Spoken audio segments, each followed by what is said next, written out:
Jovem Pan Saúde. Olá, bem-vindo, bem-vinda ao Jovem Pan Saúde. Eu sou Lívia Zanolini e te agradeço mais uma vez pela companhia. Hoje vamos falar sobre burnout. Cada vez mais comum no ambiente corporativo, a síndrome está levando muitas pessoas a mudarem completamente de rotina. Mas como evitar que a síndrome se desenvolva? Para falar sobre isso, conversamos agora com a Adriana Severini, psicóloga especialista em terapia cognitiva comportamental. Adriana, bem-vinda! Obrigada pela participação. É um prazer estar aqui com vocês e falar de um tema tão importante que, infelizmente, está crescendo cada vez mais em todas as profissões. Todo mundo que trabalha tem cada vez mais passado por isso e é um tema extremamente importante a ser falado. Fundamental. Daqui a pouquinho eu trago dados a respeito disso, tá, Adriana? Já. Deixa eu só apresentar também a minha outra convidada, Patrícia Agopian, especialista em carreira. Patrícia, bem-vinda. Obrigada pela entrevista. Muito obrigada, é um prazer estar com vocês aqui nesse momento. Bom, vou começar então com a Adriana, que levantou sobre a importância do tema. Adriana, você falou sobre os casos crescentes de burnout e inclusive uma pesquisa da Gataz Health and Results, empresa brasileira que oferece um programa baseado em ciência e tecnologia, justamente para promover a saúde mental nesse meio corporativo. Essa pesquisa constatou que a incidência da síndrome cresceu quase 20% entre 2015 e 2022. Por que esse movimento crescente, Adriana?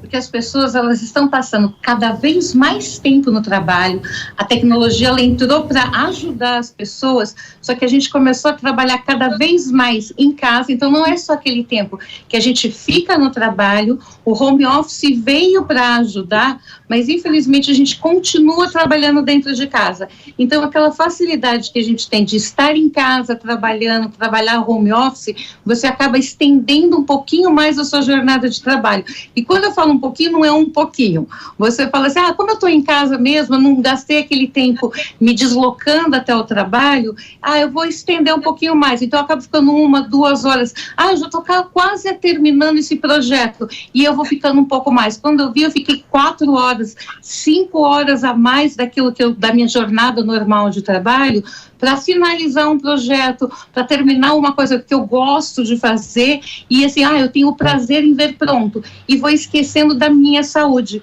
porque a gente precisa contrabalançar muito bem a vida pessoal, o esporte, tudo aquilo que a gente tem que fazer com o trabalho. E o fato de estar em casa dava aquele, a gente veio pela pandemia e aquela sensação que nós estamos dentro de casa dá a falsa sensação que nós não estamos trabalhando.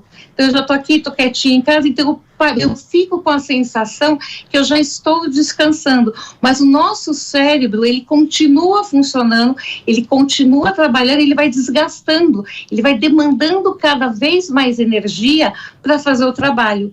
Então, essa falsa sensação de estar em casa relaxando, ela é falsa, porque eu continuo trabalhando e continuo trabalhando cada vez mais. Então, eu vou me dedicando e, de repente, eu chego com aquela sensação de estafa e eu não consigo entender de onde. Porque o burnout é isso, ele é uma estafa mental totalmente ligada ao trabalho. E ela vem como se o seu cérebro desligasse. Você tem um blackout total, começa com uma irritabilidade e você tem esse blackout. E foi aumentando esses números, principalmente com a pandemia, que a gente ficou privado de momentos de lazer, de momentos de descanso, onde a gente poderia distrair a nossa mente com outras coisas. Por isso que eu sinto que veio esse aumento muito grande, principalmente de 2020 para cá, esse crescimento altíssimo de casos de burnout em todas as profissões. Então você vê pessoas muito jovens, pessoas mais velhas, todas elas tendo burnout sem conseguir entender o que aconteceu. Porque assim, o ritmo de trabalho aumentou demais e eu não consegui perceber isso. Isso, Patrícia, que a doutora Adriana falou, Adriana, que foi um pedido especial sem doutora aqui hoje, falou pra gente, faz todo o sentido, principalmente pós-pandemia de 2020 para cá, como ela destacou, porque a gente tinha que ficar em casa, estávamos confinados. Quem podia trabalhar de casa, boa parte da população, trabalhou. E estando em casa, sem lazer, sem outras atividades, a pessoa acabava estendendo um pouquinho mais no trabalho, como a Adriana explicou. 1 horinha, 2 horinhas, 4 horinhas, o que significa praticamente 50% do horário normal de 8 horas, né? A Adriana falou que todas as áreas foram afetadas e todas estão sendo afetadas por esse número crescente de casos aí de burnout, mas algumas são ainda mais perigosas nesse sentido, né? Você que é especialista em carreira, quais carreiras chamam mais a atenção e fica um alerta maior em relação a isso? Na verdade, eu acho que não tem a ver com especificamente qual segmento ou qual carreira, né? As pessoas, de alguma maneira, foram adaptadas ou acostumadas a simplesmente trabalhar. É a história do fazer, e aqui na Bússola Executiva a gente faz muito essa comparação de executar e gerar valor.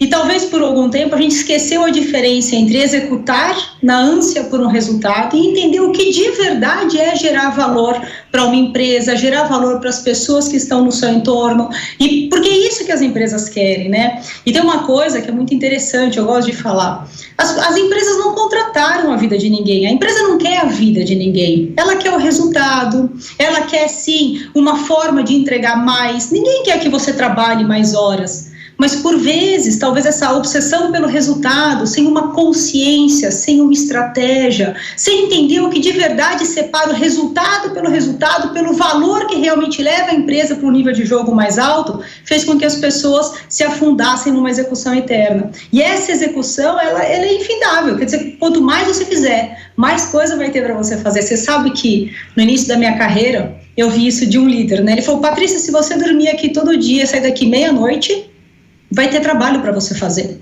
E não é sobre quantas horas você está aqui, é sobre o que você realmente entrega. E isso foi lá no início, e isso mexeu muito forte comigo. E hoje, uma das coisas, né, que eu ensino, que eu ajudo as pessoas aqui pela Bússola Executiva, é exatamente isso. Como é que você gera valor?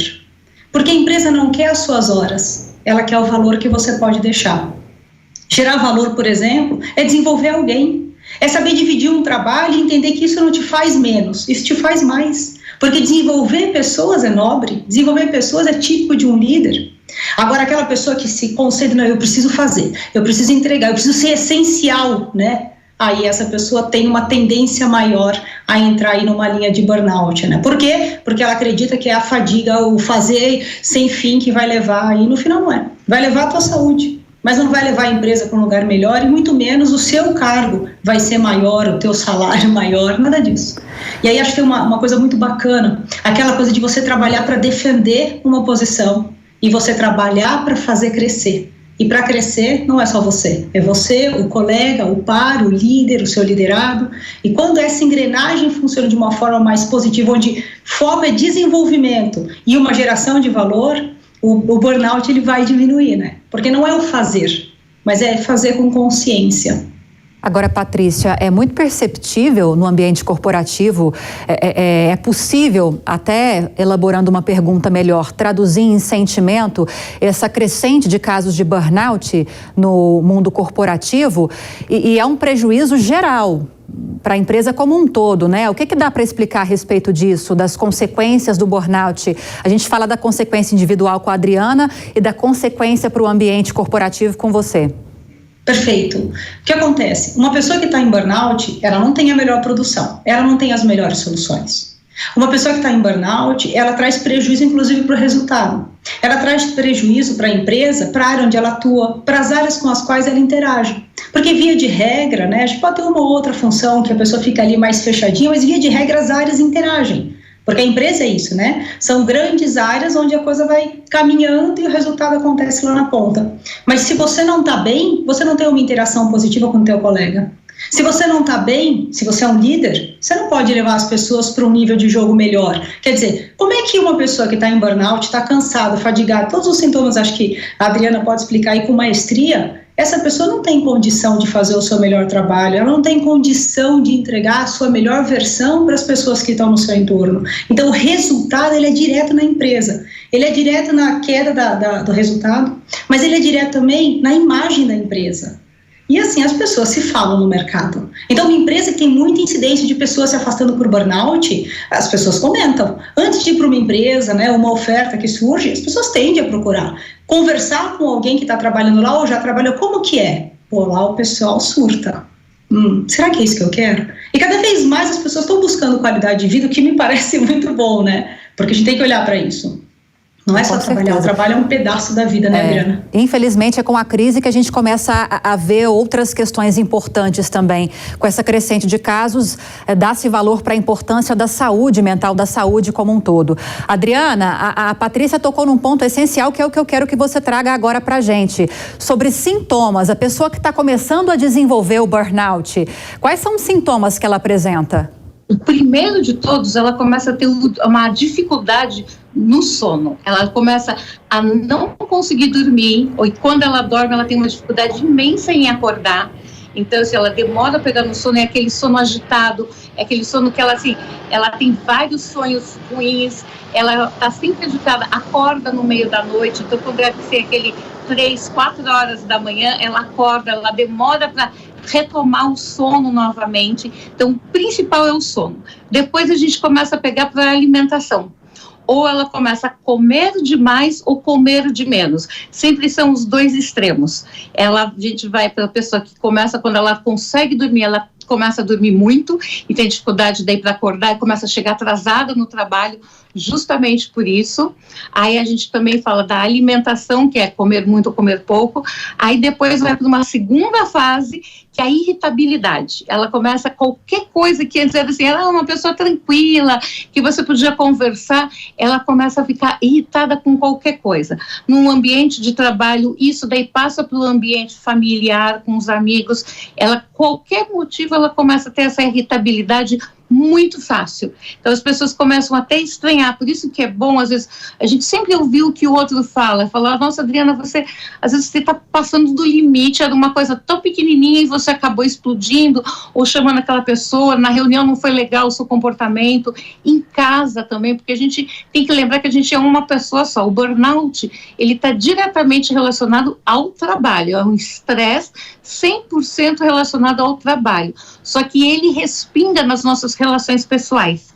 Então essa pessoa, ela começa a ter desinteresse em participar de atividades sociais, ela acaba não querendo mais sair, e essa irritabilidade passa para as relações pessoais. Então, marido, esposa, filhos, amigos, você acaba querendo se isolar, você não tem mais paciência em participar de nenhuma atividade social. O pouco tempo que você tem livre, você quer se manter sozinho.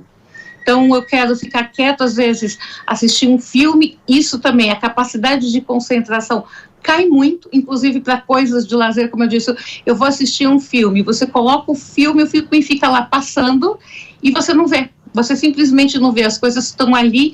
Se terminou o filme, alguém te perguntar sobre o que era esse filme, você nem lembra. Então, capacidade de prestar atenção, reter informações, e aí entra naquele círculo que não termina mais, porque você demora muito tempo para fazer as atividades, porque você deixa de reter informações, então você precisa ler várias vezes para entender aquilo que você precisa fazer, e aí vai aumentando a quantidade de horas que você precisa para fazer a mesma atividade que antes você fazia muito rápido, porque o seu cérebro já não está conseguindo mais reter informação e você vai perdendo o seu desempenho. Então vem aquela bola de neve gigante, porque quanto mais você faz, mais tempo você precisa para entregar um resultado pior do que aquele, que foi o que a Patrícia falou. Então você perde aquilo que você precisava, que era entregar um bom resultado. O seu resultado vai caindo, isso vai te deixando mais preocupado, porque você sente isso, percebe, você quer manter o seu emprego, daí você começa a trabalhar mais horas ainda. E aí o seu resultado vai ficando cada vez pior. E aí vai aumentando tudo. Então, assim, como eu falei, daí vem irritabilidade, sono, a deficiência para você conseguir manter o foco naquilo que você faz, um cansaço extremo, você parece que só a única força que você tem é para ir trabalhar, quando daí culmina na fase final, que é a hora que eu disse que a pessoa tem aquele apagão. Então, alguém que está acostumado a mexer com Excel, faz altas planilhas, faz uma coisa muito bem feita, é como se ela tivesse literalmente um apagão. A pessoa senta na frente do computador, ela vai fazer uma planilha e apaga. Ela olha e fala, não sei como eu trabalho com isso, não sei mais fazer Excel. É como se tivesse apagado tudo que ela aprendeu na vida toda dela profissional, e ela fica olhando para aquilo, que é a hora que bate o desespero, porque a pessoa não sabe como ela trabalha com aquilo e, de verdade, assim, apagou, deu um branco no cérebro dela e ela não consegue mais. Então, por isso que eu peço que as pessoas fiquem muito atentas aos principais sintomas, para não deixar chegar nessa fase final. Porque a pessoa, assim, eu já peguei pacientes que tiveram esse branco e é desesperador, porque a sensação que a pessoa tem é que ela não vai conseguir retornar, que ela esqueceu tudo aquilo que ela aprendeu. Já tive pessoas que, assim, elas têm o inglês fluente, espanhol, trabalha com isso, e chegou numa reunião que ela ia conversar em inglês com as pessoas, e ela não consegue falar nada, ela esqueceu tudo, deu esse branco no meio da reunião, ela não conseguia se comunicar mais em inglês, e ficou numa situação que você começa daí a se sentir mal, inferiorizado, você parece que vai perder toda a sua carreira, você vai perder toda a sua vida profissional, vai impactar na sua vida pessoal, porque tudo aquilo que você tem e foi construindo impacta na sua vida pessoal, e a pessoa entra numa depressão profunda. Então, assim, começou a sentir os primeiros sintomas, que é isso, de dificuldade de dormir, alimentação está mudando, irritabilidade, procura um profissional, procura um psicólogo, o psicólogo vai ver a necessidade de já te encaminhar para um psiquiatra, porque aí sim você vai precisar tomar remédio, não é só a terapia que vai ajudar, dependendo do grau que já está, a gente vai ter que fazer um trabalho combinado entre os dois profissionais, porque aí você consegue sair do burnout mesmo estando trabalhando. A gente vai adequar uma rotina legal para você, para que você consiga continuar trabalhando e sair desse estado de burnout inicial. Porque quando entra nesse final, você precisa daí se afastar do trabalho para se cuidar, se tratar, e depois que você estiver bem, aí sim, aí você volta para o trabalho, aí com uma rotina mais saudável e uma rotina adequada. Então, a dica é, preste atenção nos primeiros sinais. Perfeito, a gente vai se aprofundar um pouquinho mais no tratamento. Peço licença rapidinho para a Adriana e para a Patrícia, só para dar as boas-vindas a quem está chegando agora ao Jovem Pan Saúde. Estamos falando de um problema cada vez mais comum, infelizmente, no mundo corporativo e que reflete na vida pessoal de qualquer pessoa, que é o burnout. E agora eu passo a pergunta para você, Patrícia, porque a gente se cobra muito, né, ouvindo as explicações de ambas. O que eu posso fazer para cobrar menos de mim mesmo, ter uma autocobrança muito menor? Mas os chefes, os líderes do mundo corporativo têm um papel importante nesse processo também, não tem? O que eles devem fazer? Excelente pergunta. Eu acho que a primeira coisa, uma dica prática até para as pessoas, uma das coisas que eu ensino aqui para os alunos e alunas, é assim, vamos começar a separar um pouco daquilo que realmente precisa ser feito e daquilo que a gente gosta de fazer. E aí vamos só para a gente exemplificar e deixar todo mundo na mesma página aqui. Imagina o seguinte, uma coisa é executar por executar e a outra coisa é entender aquilo que tem valor e faz com que o resultado aconteça sem você precisar chegar no burnout ou abrir mão da sua vida pessoal, né? Mesmo antes do burnout. O burnout ele é uma consequência de tanto que você abriu mão, de tanto que você mergulhou no trabalho. Então, como é que a gente faz isso? O que de fato precisa ser feito, sabe? Muitas vezes as pessoas simplesmente estão fazendo. Então, levanta a cabeça um pouco e pensa assim, o que eu faço? Por que eu faço? Qual é a importância disso para o resultado da área que eu pertenço? E qual é a importância disso para a empresa? Porque muitas das atividades, elas nem precisam ser feitas na profundidade que elas são feitas. Eu brinco que às vezes se você parar 5 minutos antes, você entrega muito mais valor para a empresa, as tomadas de decisões são melhores e as pessoas vão ter ainda mais energia e querer participar cada vez mais. O líder, ele tem o papel de trazer o time e gerar essa consciência de por que a gente está aqui, qual é a importância de cada indivíduo. Ninguém quer trabalhar só por trabalhar, pode falar o que for. As pessoas, eu trabalho que eu tenho que pagar conta. Tá, a gente tem conta para pagar, mas não é só por isso. É um propósito. É você entender o seu valor, é se sentir valorizado e respeitado naquele ambiente. E respeitar alguém não significa não buscar resultado. Ao contrário, as pessoas que se sentem respeitadas, as pessoas que entendem o valor daquilo que elas fazem, elas têm muito mais vontade de fazer cada vez mais. E aí talvez a Adriana, né, pode até ajudar. Pessoas fazem por pessoas. Pessoas fazem por pessoas. Então você, como líder, tem um papel fundamental de mostrar para o seu time o valor que cada um tem e mostrar para ele as oportunidades que essas pessoas podem alcançar no momento em que elas simplesmente param de baixar a cabeça e executar a exaustão. Tem muito líder que pressiona. Resultado, resultado, resultado. Tem uma história, né, que eu conto, ela é bem rapidinha, assim. Eu ouvi uma vez um diretor falar assim, eu não quero saber quem pintou a zebra, eu quero a zebra listrada. O que ele estava dizendo é, eu não quero saber quem vai fazer, eu quero a zebra listrada, ou seja... Cada um entendeu de um jeito. Teve líder que entendeu, se mata de trabalhar e saiu para ficar pintando a zebra, sabe? E teve líder que parou, né, e foi uma das coisas na época. Eu falei, não, peraí, pessoal, calma, vamos organizar a casa. Quem faz o quê? A zebra vai estar listrada. Mas não adianta todo mundo baixar a cabeça, pegar tinta e fita crepe, porque não é assim que a gente entrega o melhor resultado.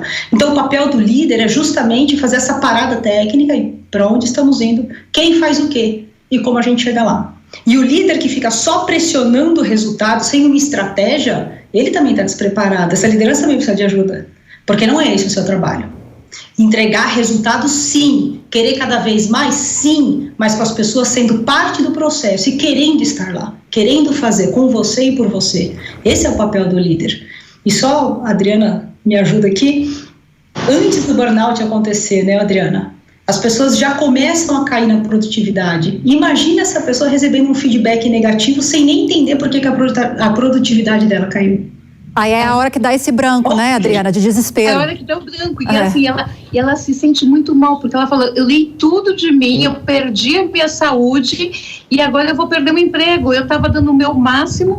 E aí você fala, como que uma pessoa dessa se sente? Porque eu falo, olha, eu dei tudo que eu tinha. Literalmente perdi a minha saúde, agora eu vou perder o meu emprego porque eu estava trabalhando demais. Mas foi exatamente o que a Patrícia falou, a gente faltou um líder, porque tem um chefe e tem um líder, para direcionar de verdade aquela equipe, porque você está unindo esforços, porque se a gente une, você não precisa todo mundo fazer tudo. E eu vejo muito isso acontecendo, as pessoas têm medo de delegar, porque se eu delegar, talvez eu não seja importante. Então eu pego tudo para mim, me sobrecarrego, e aí às vezes tem pares meus fazendo as mesmas atividades que eu converso com meus pacientes e falo, mas por que você está fazendo tudo e você está tão cansado?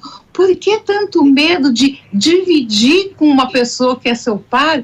A atividade vai ficar leve para os dois. Os dois vão ter tempo de ter mais vida, ter mais espaço para aproveitar a vida do que ficar aprendendo tudo com você. Então é um trabalho da gente aprender a não ter medo do nosso colega de trabalho, da pessoa que está ali do lado, porque a gente está vendo muitas pessoas como concorrentes. E isso já começa a elevar o estresse e a pessoa não brigar com o outro. E já é um caminho que está te colocando na rota do burnout. Porque ao invés de eu dividir com você, eu concorro com você.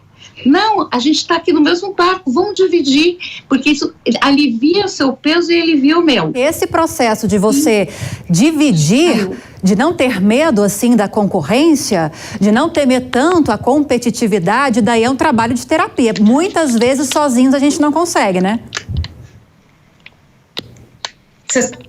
Posso contribuir? Fique à vontade. Enquanto isso, a Adriana ajeita a câmera dela. Uhum. Eu acho que tem um lance de educar as pessoas efetivamente na entrega dos seus trabalhos. Uma das coisas que acontece muito aqui é isso. As pessoas chegam aqui na bússola executiva com esse mindset. E eu faço tanto e ninguém me valoriza. Eu entrego tudo e ninguém me reconhece. Quando, na verdade, essa pessoa está executando sem fim. Isso não é valorizado. Não é valorizado. O grande lance é você parar de olhar para o seu par, vocês estão na mesma empresa, vocês estão na mesma área, ele não é um competidor seu, eu concordo, é isso mesmo. Só que o lance é, o momento que eu sou capaz de subir o nível de jogo e ajudar as pessoas a subirem, eu estou mostrando que eu sou muito mais interessante em níveis mais altos do que executando para sempre.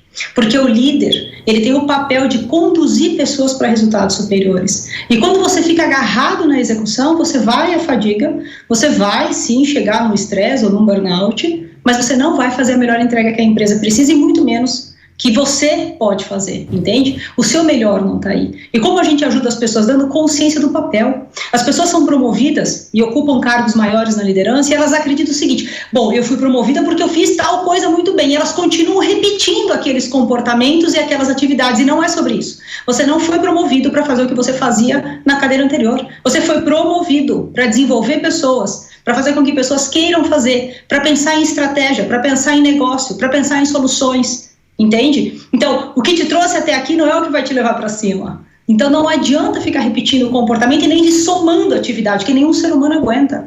Por que existe a estrutura? Justamente porque os papéis são diferentes. Então, se você está aqui embaixo, execução. Lá em cima, estratégia. No meio do caminho, tático e estratégico. O seu papel vai mudando. Respeite isso, porque é isso que te valoriza. E não ficar somando, empilhando atividade, porque nenhum ser humano vai aguentar. Perfeito, Patrícia. Agora a Adriana está nos ouvindo bem? Tô, agora eu voltei, tô ouvindo bem. A gente tem 1 minutinho para fechar o programa. Olha só a tarefa difícil que eu vou te passar.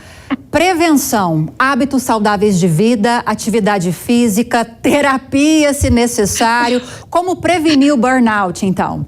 Eu acho que é aprender a dividir, ver o seu colega de trabalho como um colega, alguém que é seu amigo, não seu inimigo. Fazer a terapia em dia, quanto mais você se conhece, o autoconhecimento é fundamental, atividade física e se alimentar, cuidar de você. Em primeiro lugar, você tem que estar bem para cuidar das outras pessoas. Então, se olhe, veja como você está, para você poder dar o máximo para a empresa e para as outras pessoas. Então, a gente vem sempre em primeiro lugar. Maravilha, conseguiu muito bem. Queria agradecer vocês duas pela entrevista hoje, enriquecedora, ótimos pontos levantados. Adriana Severini, psicóloga especialista em terapia cognitiva comportamental. Adriana, vou te convidar mais vezes, você e a Patrícia. Obrigada pela entrevista, viu? Obrigada. Você também, Patrícia Agopian, especialista em carreira, ensinamentos valiosos. Muito obrigada por dividir conosco. Seja sempre muito bem-vinda. Estamos juntos, vamos que vamos ajudar as pessoas aí, né? Isso aí, um abraço a vocês. Até a próxima. E para você que esteve conosco ao longo desta edição do Jovem Pan Saúde, obrigada pela audiência, pela companhia. Se você quiser rever essa entrevista ou quiser sugerir um outro tema, é só enviar um e-mail para a gente, saude@jovempan.com.br. Mais uma vez, foi bom demais contar com a sua companhia. A gente volta a se encontrar no próximo programa. Até lá. Jovem Pan Saúde. Realização Jovem Pan News.